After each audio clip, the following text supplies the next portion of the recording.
One of the most important questions we'll ever face, both personally and as a species, is this: how do we truly discover who we are? What gives our life purpose? What values are worth living by? To explore these timeless questions, we turn to the radical brilliance of Friedrich Nietzsche, a bold thinker who didn't just challenge the norms, he dismantled them. A man both celebrated and criticized, Nietzsche stood at the frontier of human thought, shaking the very foundations of morality, religion, and identity. Despite the controversy that surrounded him, Nietzsche's philosophy reveals profound truths about the human condition. He pushed us to take radical ownership of our existence, to craft our own meaning, to forge our identity like a sculptor chiseling away at marble. His works have inspired generations, from psychologists and revolutionaries to poets, dancers, and free spirits of every kind. Nietzsche believed that discovering who we are is not a luxury, it's a necessity. It's the starting point for becoming someone who can truly live. So, inspired by his philosophy, here are 4 transformative steps you can begin with, steps to help you peel away the layers of illusion and step into who you were meant to be. Nietzsche warned us, what we call truth is often nothing more than the personal opinion of those in power. He wasn't being dramatic, he was being honest. In his eyes, most of what society labels as universal values are simply ideas pushed by a few and accepted by the many, not because they re-true, but because they maintain control. This gives birth to the herd mentality, a way of thinking rooted in comfort, conformity, and fear of standing alone. It's a mindset that says, don't question, don't create, just follow. But this is a trap. The rules imposed by society through culture, religion, or education can sometimes keep us safe, but they can also smother our individuality, restrict our potential, and make us fear our own voice. And here's the irony: when rules become too rigid, they don't prevent rebellion, they create it. Suppressed voices don't go silent, they get louder. And when suppressed for too long, they explode. If morality is flexible, if society makes space for dissent and difference, then change can be peaceful. But when it's dogmatic and unforgiving, the pushback can be just as extreme. The truth is, most people don't want to stand out, not because they don't have ideas, but because they fear rejection. And so anyone who dares to be different becomes a threat, an outsider, a danger to the herd. This fear of the unknown, it's ancient, it's primal, and it's still alive in our schools, our workplaces, our families. From Galileo being punished for questioning authority, to that one student in class who got laughed at for thinking differently, it is the same story, repeated over and over. The herd is made of those who've silenced their dreams and buried their potential, and when they see someone who still burns with passion, who dares to rise, they feel exposed, they feel afraid. But you don't have to be one of them. Your job is not to fit in. Your job is to break free, to walk your own path, even if that means walking alone. And it starts with quieting the voices that were never yours to begin with. Maybe it was a parent who said you weren't good enough, a teacher who mocked your ideas, a partner who feared your growth. Whatever the source, realize this: they weren't afraid for you.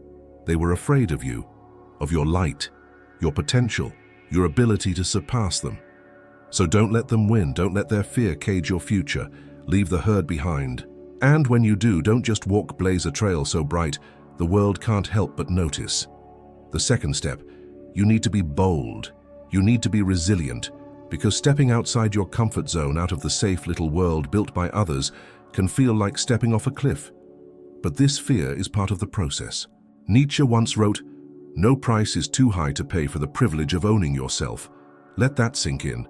Owning yourself. Not renting, not borrowing, owning. But the cost? It's not comfort. It's not ease. The cost is pain.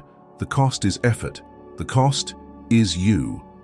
In our modern world, we've become allergic to discomfort. We chase pleasure, convenience, and instant results. We've forgotten that pain has a purpose, that growth demands struggle, that suffering can be a forge for the soul. But Nietzsche didn't forget. Back in 1873, at only 29 years old, he tackled this very idea in his essay Schopenhauer as Educator. His message was clear. If you want to become someone of substance, if you want to fully realize your potential, you have to be willing to take the harder road. and that road often leads through solitude. Becoming yourself truly, deeply, isn't a group project. It's an intimate, brutal, beautiful act of self-construction, and it's lonely. Not because no one cares, but because very few understand. To carve your path, you might have to walk away from the crowd, from the comfort of constant validation, from old friends, from family expectations. To claim your freedom, you have to first face the fear of being alone. And freedom isn't just the ability to choose what to do, it is the ability to control what drives you, your emotions, your urges, your compulsions. Let's say you feel the urge to vent, to complain, to lash out emotionally. Most people act without question, but a person on the Nietzschean path? They stop, they observe, they ask, why am I doing this? Who am I trying to impress or prove wrong? It's not about suppressing emotions, it's about mastering them. Being conscious, not reactive. Sure, modern self-help coaches also preach control, confidence, and self-mastery, but Nietzsche's vision cuts deeper. Motivational gurus might teach you to build confidence so you can land a deal, gain followers, or attract attention. But Nietzsche challenges you to ask, why do I even want those things? Where is that desire really coming from? And often the root is fear, insecurity, a craving to be accepted. But when you face that truth head-on, something incredible happens. You start letting go of superficial goals. You start focusing on what actually matters. And that's when the journey to real self-discovery begins.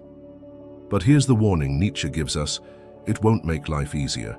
In fact, it might make it harder. You might lose relationships. You might outgrow places and people. But you gain something far more precious: clarity, integrity, power. To live this way means becoming willing to dive into your shadow, to look your darkest fears in the eye and to say, I see you, and I won't run. Nietzsche didn't believe in running from our demons. He believed in facing them, understanding them, integrating them. Because within that darkness lies a profound meaning, a hidden spark of truth that can't be found anywhere else. So don't hide from life. Don't numb yourself. Get out there, try, fail, get back up. Experience beauty, chaos, temptation, and stay present through all of it. Only then, when you've stood in the fire without flinching, can you emerge as someone who knows who they are, someone whose character was built, not inherited, someone whose inner world is richer than any external reward. Because here is the truth: you only go as far in life as you are willing to struggle for. And if you want to live with direction, with depth, with ownership, then you must become brave enough to search for your inner genius and fight for it.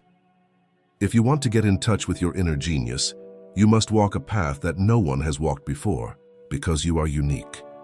And no one, absolutely no one, can live your life for you. To truly find yourself, you must uncover what sets you apart: your values, your loves, the things that light your soul on fire. That's your uniqueness. And that is your truth. Nietzsche once said, "He who has a why can bear almost any how." And in that one sentence lies a secret to survival, to purpose, and to fulfillment. For centuries, people turned to God for meaning. Religion gave structure, stories, and a sense of belonging. But in a world where religion no longer holds the same sway, where science and secularism are reshaping our understanding, Nietzsche worried about what would fill that void. Because if nothing matters, if we don't believe in anything, we fall into nihilism, apathy, disconnection, emptiness. But Nietzsche didn't leave us in the dark. He offered 3 ways out. First, he pointed us to art, philosophy, music, literature, and the world of the humanities, not just as hobbies, not just as academic pursuits, but as sacred tools for living. A novel can teach you resilience. A tragic play can show you how to find beauty in pain. A philosophical essay can help you name the storm inside your mind. These aren't distractions. They're mirrors. They help us see ourselves and our struggles more clearly. But only if we let them. Only if we engage with them as guides, not just entertainment. So, read not just to learn, but to transform. Listen to music not just for rhythm, but for revelation. Use art to build your meaning. Second, Nietzsche challenges us to become the Übermensch, the superhuman. This doesn't mean physical strength or arrogance. It means someone who creates their own meaning, who lives by self-defined values, who doesn't need validation from the outside world to feel whole. An Übermensch doesn't ask, "What should I believe?" They ask, "What do I truly believe deep down when the world is silent?" Few ever come close to this ideal, but Nietzsche held up figures like Goethe, Caesar, the Buddha, and Napoleon as people who dared to live by their own code. You don't need to become a historical titan, but you do need to ask yourself, am I living a life that's truly mine, or am I performing for others? And third, Nietzsche invites us into one of his most profound ideas, amor fati, the love of fate. It means saying yes, not just to your triumphs, but to your tragedies, to see every heartbreak, every failure, every misstep not as a curse, but as crucial, because they brought you here, to this moment, to the person you are now. Loving your fate doesn't mean pretending everything's perfect. It means understanding that even the chaos has meaning, that your story, messy, raw, real, is worth loving. Nietzsche posed a chilling question. What if a demon crept into your loneliest night and whispered, "This life you reliving now, you will live again.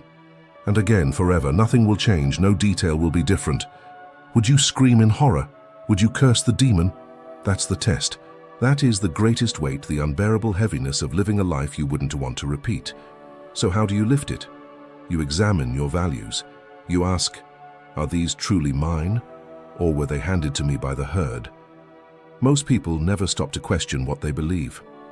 They absorb opinions, desires, and identities from the culture around them, never realizing they've been living someone else's life. But you must become the architect of your own existence. You must define success, beauty, truth, and love on your own terms. Because living by borrowed values will only lead you back to that demon's whisper. To lift the weight, you must live with intention. You must craft a life that you would gladly live again and again, not because it is easy, but because it's true. You were not born to follow. You were born to become, to shape your own meaning, to honor your past and love your fate, to walk the path no one else can. This is how you become yourself. So ask yourself now, are you living a life you would willingly live again and again for eternity? Because if the answer is no, then maybe, just maybe, you've been living by borrowed values. Values inherited, not chosen. Echoes of the herd's voice, never your own. But here's the truth. You are not meant to be a copy. You are meant to be a creation. A fire forged in solitude, a spirit tested by courage. To truly lift the greatest weight, you must become the kind of person who doesn't flinch at the thought of eternal return, but embraces it. Because your life, your truth is worth repeating, not because it's flawless, but because it is yours. This isn't easy. It demands rebellion. It demands solitude. It demands that you walk away from the comfortable cages society has built for you quietly, but with unshakable conviction. It's in that rebellion that you will finally find peace. Not the peace of obedience, but the peace of ownership. Make that list. Name the invisible chains. Break them one by one, not with anger, but with clarity. Not with noise, but with truth. And when the weight lifts, you'll stand taller, quieter, stronger, wiser. You'll know you are no longer living their life. You're finally living yours. So don't just exist, emerge, break free, become. Because the world doesn't need another follower. It needs one more person brave enough to be themselves. If this resonated with you, I invite you to explore more timeless wisdom on this channel. A place where philosophy meets personal power. And if you're ready to live deliberately, subscribe and stay curious. Thank you for watching.